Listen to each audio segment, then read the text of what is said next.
سوال سختیه، واقعا سوال سختیه. یعنی تو اگه بیای بیوولف و نیبلونگ و داستانهای شاه آرتور و ایلیاد و اودیسه و گیلگمش و تلماگ و آنئید و رامایانا و همه افسانه ها و حماسه ها رو گرد هم جمع کنی یه طرف، بگی شاهنامه هم یه طرف، هم میگم ارزش شاهنامه بیشتر. ولی شاهنامه یه رقیب داره، همین مهابهارتا، یه شاهنامه هندی یا رزمنامه. چرا آقا؟ این خیلی ببینین جز 5 کتاب برتر هندو هاست، 5 کتاب مقدسشونه. از یه طرف دیگه این کتاب بین 100 تا 200 هزار بیت یا به قول خود هندوها اشلوک داره به زبان سانسکریت. بحث‌های فلسفی سنگین داره، روی افراد زیادی تاثیر گذاشته، مثل اوپنهایمر میگه من مرگ هستم نابود کننده دنیاها.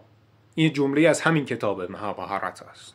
خب از نظر ادبی و حماسی شاهنامه سره، ولی از نظر فلسفی و عرفان و خیلی چیزای دیگه مهابهارتا سره. این دوتا مثل چلو کباب و قرمه سبزی هن. من هر دوتاشو دوست دارم، واقعا سخت انتخاب کردن، ولی از نظر خیلی ها، از دیدگاه خیلی ها، مهابهارتا سرتر از شاهنامه است.